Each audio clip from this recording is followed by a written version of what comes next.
तो हंसे क्यों? आज आप इतनी बुरी तरीके से हार गए इलेक्शन। जो रिजल्ट आया कल, उससे पहले ज़िमनी इलेक्शन भी हार गए। ये रिपोर्ट तो ठीक है, ऑडिट रिपोर्ट जो है उस पर आप खुश हो जाए, लेकिन जो इलेक्शन के रिजल्ट्स हैं वो तो अच्छे नहीं आ रहे। बहुत शुक्रिया फरिया अदरीस साहब ने मुझे बुलाया। देखें, मैं हंस इसलिए रहा हूँ, आपने देखा होगा कल एक वीडियो पैगाम जारी किया गया था। तैमूर मलिक साहब 148 से हमारे उम्मीदवार थे और माशाल्लाह बड़ी अच्छी कैंपेन रही और रिसेंटली उनका कोई 100-150 का डिफरेंस इन्होंने डाला, हालांकि पहले वो जीते हुए थे, दोबारा रिकाउंटिंग में हराया गया। अब इस दफ़ा उनका 40-50 हज़ार से भी मेरे ख्याल में ज़्यादा इन्होंने कर दी। उन्होंने कहा कि अब जो है ना वो 150-200 वाले चक्कर में नहीं पड़ते, अब दो बात कर दो तो बेहतर है। You think it's so easy? I don't know if it's funny or what. You think इतना आसान है कि बस कर दें 30,000? वो तारक फजल चौधरी साहब मेरे साथ बैठे हुए थे अगले दिन, तो मैंने कहा कि जी आपने, इन्होंने सारे फॉर्म 47 के मुताबिक ये सारे जीते हैं, फॉर्म 45 के मुताबिक तो ये सारे हारे हुए। तो उन्होंने कहा जी कैसे डिठाई से झूठ बोल रहे हैं। मैंने कहा जी मैं क्यों झूठ बोल रहा हूँ, आप इसी का हलफ दे दें।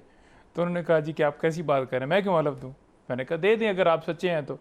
आज भी अदालत ने यह कहा कि आपको हलफ के ऊपर बताना होगा कि किसके फॉर्म 45 ओरिजिनल है, लेकिन वहाँ पर तारक फजल चौधरी साहब नहीं दे सके। उन्होंने कहा जी कि कोर्ट में जाकर बात करेंगे, इलेक्शन कमीशन में बात करेंगे। देखिए मुस्तफा साहब, इलेक्शन कमीशन मुतनाज़ा हो चुका है। इलेक्शन कमीशन ने जिस तरह इलेक्शन करवाया है, जिस तरह DROs ROs लगाए गए, वो DC वो AC वो कौन थे? वो लोग थे जो MPO के तहत हमारे लोगों को उठा रहे थे और हमारे पेपर छीने गए, हमारे पेपर रिजेक्ट किए गए, उम्मीदवारों को कंपेन नहीं करने दी गई। मैं खुद लड़ूंगा इलेक्शन, जलसा नहीं करने दिया गया।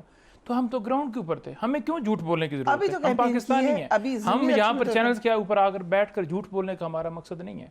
अब एक पढ़े लिखे बंदे को अगर आप भिजवाएंगे कि आप जाकर नुमाइंदगी करें तो डेफिनेटली उसने जमात की करनी है, लेकिन ओरिजिनल हकायक ये है कि हर हल्के से ये हार चुके हैं। अब मुल्तान के अंदर इलेक्शन हुआ, अब आपने एक बंदे को जितवाना ही है, तो फिर इलेक्शन करके इतना खर्चा करके वहाँ पर 4000 एहलकार भेज दिए हैं। आपने तैमूर मलिक को उस और ऑफिस के अंदर ही नहीं दाखिल होने दिया। जब आप अपनी मर्जी से रिजल्ट बनाकर बाहर अनाउंस करेंगे तो उस इलेक्शन को कोई मानेगा? इसको भी नहीं मान रहे आप इस इलेक्शन को? देखिए, तैमूर मलिक जो उम्मीदवार है, जो हमारा वहाँ पर उम्मीदवार है, उसे अंदर ही नहीं जाने दिया गया कि वो उसके सामने बैठ के रिजल्ट सारे कंपाइल करें, जो कि कानून कहता है कि वो उम्मीदवार मौजूद होगा और उसको इजाज़त है। तो अगर आप अंदर से बैठ कर एक अनाउंसमेंट कर देंगे कि 50,000 से हार गए, तो फिर हम तो हंसेंगे कि ये जमहूरियत का ये मजाक है, ये वोटर्स का ये मजाक। इतनी मायूसी आप लोगों को फैला रहे हैं कि आप ये समझें कि जनाब इधर तो सिर्फ और सिर्फ अगर किसी ने खड़े होना है तो वो किसी जो है वो इदारे के साथ डील कर ले और उधर डील करके आप फॉर्म 47 ले लें और आप जीत जाएं। राइट। नईम पंचोता साहब, आप लोग लंदन प्लान की बात कर रहे हैं, मियाँ साहब एक और लंदन प्लान की बात कर रहे हैं, 2 ओरिजिनल कॉपी, आपकी फोटो कॉपी है। देखिए, पहली बात तो ये है ना कि 2018 के इलेक्शन की बात अगर करें ना तो ये कहा जाए कि बड़ा जो है पाकिस्तान तहरीक इंसाफ जो है डील किया और इस रास्ते से आई, तो उसमें भी कोई वाज़ेह अक्सरियत नहीं थी। 34 के करीब हमारी सीटें उस वक्त भी इसी तरह से चुराई गई थी। नहीं, ये बात नहीं, हम तो 2014 की बात की उन्होंने। देखिए 2014 में मैंने सड़क बनवा दी, लेकिन उन्होंने कहीं और डील कर ली, धरना लेकर आ गए। कोई ऐसी डील की बात नहीं है, कोई ऐसी डील की बात नहीं है। और अगर वो समझते हैं कि वाकई डील हुई है तो आप एक नई इंक्वायरी खोल। कोई डील नहीं हुई। नहीं, कहाँ पर डील हुई है? ये जो बात कर रहे हैं उस वक्त आपके साथ है, अभी भी आप ही की सपोर्ट करते हैं। देखें अगर पूरा धरने की कॉल अगर हुई और उस धरने की कॉल के अंदर मकसद क्या था? आप हल्के खुलवाएं। अगर आपने धांधली की है तो आप क्यों भागते थे?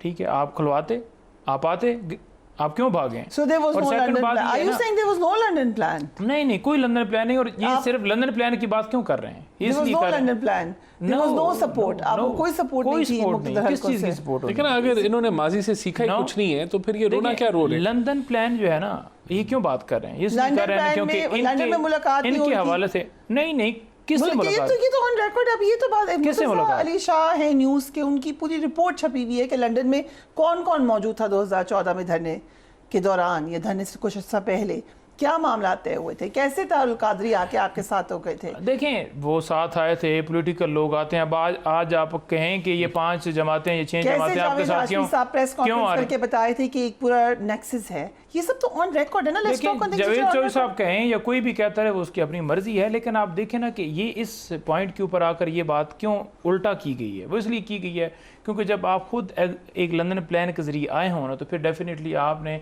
अपने से बात हटाने के लिए उस पर डालना है कि आपने 2014 के अंदर लंदन प्लान किया था, 2014 के अंदर क्या हुकूमत मिल गई थी? और अगर लंदन प्लान के तहत 2014 के अंदर क्या हटाया हुकूमत गया में आ हो, गए थे हम? तो कम से कम आपको नहीं। माजी का लंदन प्लान एक्नॉलेज तो कर लेना चाहिए। It's vice versa. नहीं देखिए, बताए ना 14 में अच्छा, मिला कुछ क्या नहीं था, है? ठीक है, चलिए, ठीक है, कुछ नहीं। आगे इलेक्शन हुए 18 के अंदर और 14 की आप बात कर रहे हैं, उसमें क्या लंदन प्लान के अंदर There क्या was हुआ? nothing. Nothing. Okay, there was nothing. वो सिर्फ और सिर्फ अटैक करने के लिए, अपने से बात हटाने के लिए आज से साल पहले खान साहब ने बैठ के ये बात कह दी थी कि लंदन प्लान के तहत ये डील करके वापस आएंगे, केसेस खत्म किए जाएंगे, This is London plan मुझे part जो है two मुझे then. जो है अंदर London डाला plan जाएगा, one की बात करें। पार्टी के ऊपर क्रैकडाउन किया जाएगा और उसकी एग्जीक्यूशन आपने देखी कि आज तक क्या सूरत चल रही। ओके, सो कोई सदर बन रहा है, कोई वजीर बन रहा है, कोई वजीर आला बन रहा है, राइट, सो तमाशा देयर लगा इज हुआ अ लंदन प्लान नाउ आल्सो। चले वो पहले को नहीं मान रहे, आप दूसरे को मान लें, पहले को आप मानते हैं। देखिए, ये तो लंदन प्लान कहते हैं ना कि 9 मई का वाकया इन्होंने नहीं किया, वो कोई लंदन प्लान था।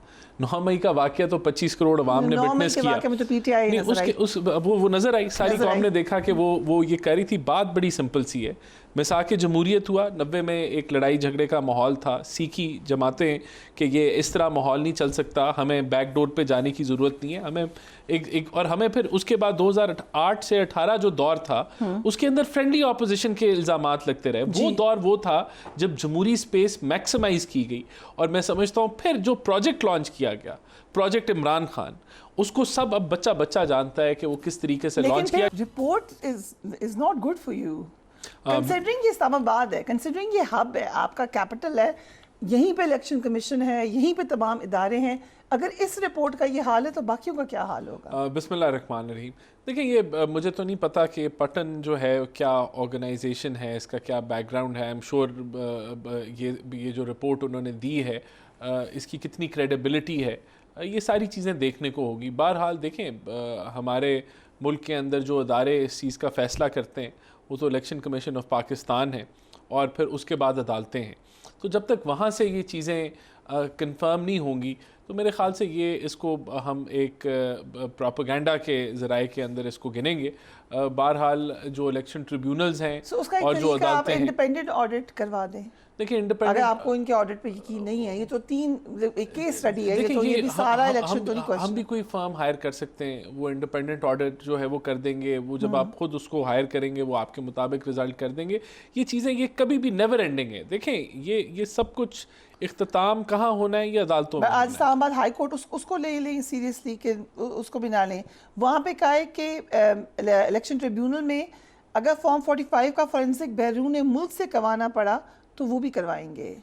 देखिए, ये तो फिर अदालतें, जो कोर्ट्स हैं वो तो ऑब्वियसली आज़ाद हैं और अगर जो भी उनका फैसला होगा उनको तो जाहिर सी बात है, अगर अदालत की कोई अहकामात होंगे तो उसको तो रद्द नहीं किया जा सकता ना। तो वो जब ये ऐसे कोई अहकामात आएंगे फिर इनको देखा जाएगा। is one of you. I mean, he was one of you until recently. बहुत पुराने साथी PMLN के, अगर वो भी ये कह रहे हैं कि फिर यह बात ये है कि जो लोग इस सिस्टम का हिस्सा नहीं हैं या जो लोग पार्लियामेंट से बाहर हैं या जिन्होंने इलेक्शन नहीं लड़ा, उनका एक मौक़िफ़ है, और जो इस सिस्टम का हिस्सा है, पार्लियामेंट का हिस्सा है, बेशक वो इन्हीं की जमात से, उनका एक अलहदा मौक़िफ़ है। तो वो ये हमेशा से ही ऐसे होता रहा है। जो जीत के पार्लियामान में आ जाता है वो एक अलहदा मौक़िफ़ रखता है, जो हार जाता है वो इस तरह की एलिगेशन जो है वो लगाते रहते हैं। अब देखें, आज ये जो इलेक्शन हुआ, बाई इलेक्शन हुआ, उसमें कह रहे हैं जी फॉर्म 47 नहीं, फॉर्म 45 में हो गया। वो लेकिन वो फॉर्म 45 का कह रहे हैं, कभी फॉर्म 47 का कह देते हैं। लेकिन बात ये है कि ये अब ये तीसरा इलेक्शन है। पहले मेन जनरल इलेक्शन हुआ है, फिर ज़िमनी इलेक्शन हुआ है, उसमें भी PTI हारी, अब इस इलेक्शन में भी हार गई। तो हर इलेक्शन के अंदर वो उसको धांधी ज़दा का जो है इल्ज़ाम दे रहे हैं। बहरहाल देखें, मैं ये कहता हूँ बड़ी हंसी आ रही है इनके मौक़िफ़ को मैं जो मर्जी कहूँ या ये जो मर्जी कहें, फैसला अदालतों से होना है, फैसला इलेक्शन ट्रिब्यूनल से होना है।